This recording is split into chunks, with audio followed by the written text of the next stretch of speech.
Today we'll be installing a booster pump. So I'm going to go ahead and show you what it comes with and how to install it. Let's see what we got. There's the booster pump. All your harnesses. Not sure what the heck that is.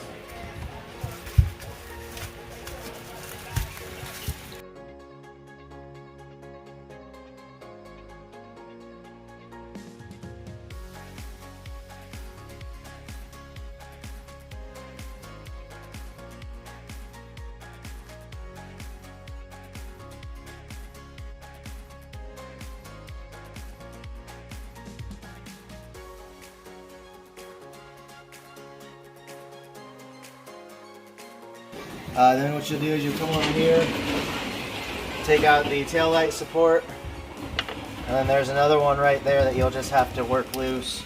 So just got the cover removed, you got your two fuel modules here. You'll go ahead and unplug them, and then you'll plug in your quick disconnects.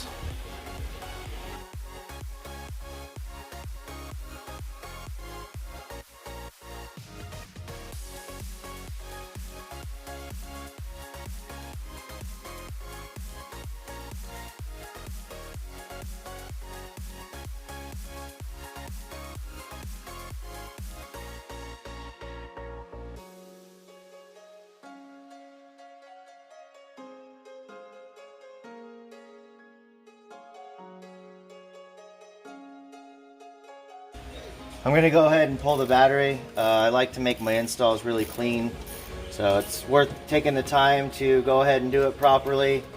Some people might not find this necessary, but I think it's necessary if you want to do it as clean as possible.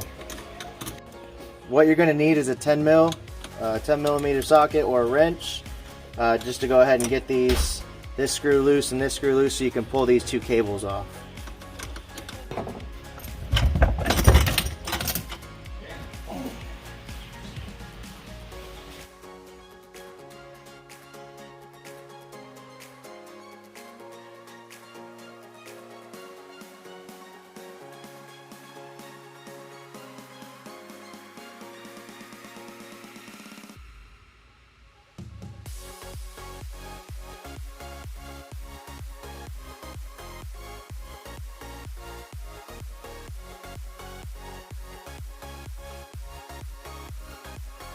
Alright, so we ran the wire from this. You have to kind of cut a hole in this rubber plug here and then run it up over the cradle. I followed the fuel lines, so we ran it up, went over the cradle to over here where the fuel lines are, right here. And then we're going to continue to run it to the front of the car, and we'll show you the progress along the way. Alright, so in the process we got to remove this here, which is your lift point. What you usually use to lift the car. And then this piece of plastic here, you take this down and it will expose your, give me 1 second, and it will expose your fuel lines.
Alright guys, just to recap, I've run the wire from the trunk, got it up to this heat shield.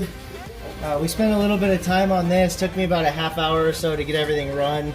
I did zip tie it along the way. So I ran it in between the heat shield and the body, You'll have to drop your hanger or whatever you're going to use to attach the cable to it.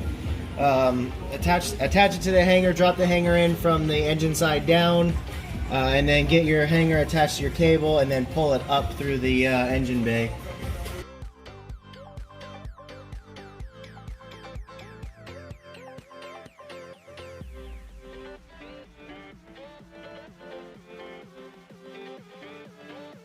We've got everything run. Just reconnected the battery. We've got our ground cable right here. We ran everything and zip tied where it's supposed to go. The only thing we have left is to connect the booster pump, and then we'll be ready to roll. So this kit comes with two 40 amp fuses. We're gonna pull out number 40 and 41. You'll find those right here. There's 40 and there's 41. You're going to swap out the 30 amp fuse for the 40 amp fuse that's supplied with the kit.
We ran the wires, we went ahead and crimped these connectors to put on the hop switch, which is right here.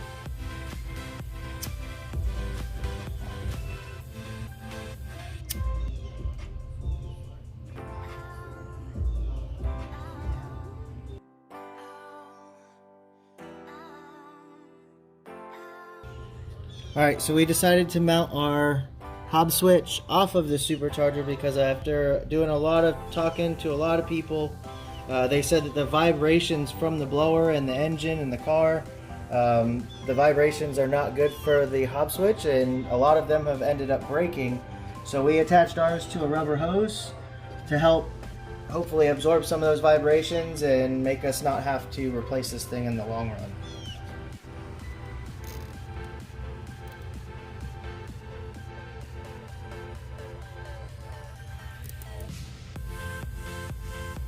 Alright, so I guess to tidy up and finish up what we're doing on our build, we gotta install the boost reference adapter. You can see I've already taken the screw out of the sensor, so what you'll do is you'll just pop this out gently. You'll take your boost reference adapter here, wipe it down, clean it up, and then go ahead and insert the side with the O-ring into the supercharger lid. And you may have to work it in there, and you'll hear it pop into place. Then you'll take your sensor, go ahead and pop that into place. Once you get everything together, you're going to want to put blue Loctite on it.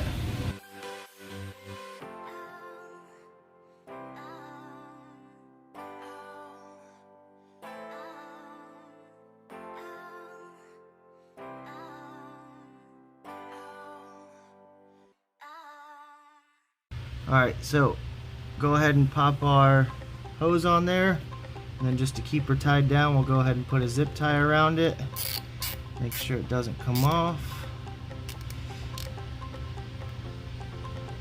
Nice and snug, not too tight. Alright, so the final thing that you're going to want to do is go ahead and plug your sensor back in. Snap it shut, that way it's nice and locked, everything is secure. Check all your lines, your hoses. Make sure, so we mounted our switch there so it's not as, the vibrations won't get to it. At least hopefully not as bad. And that's it for your booster pump.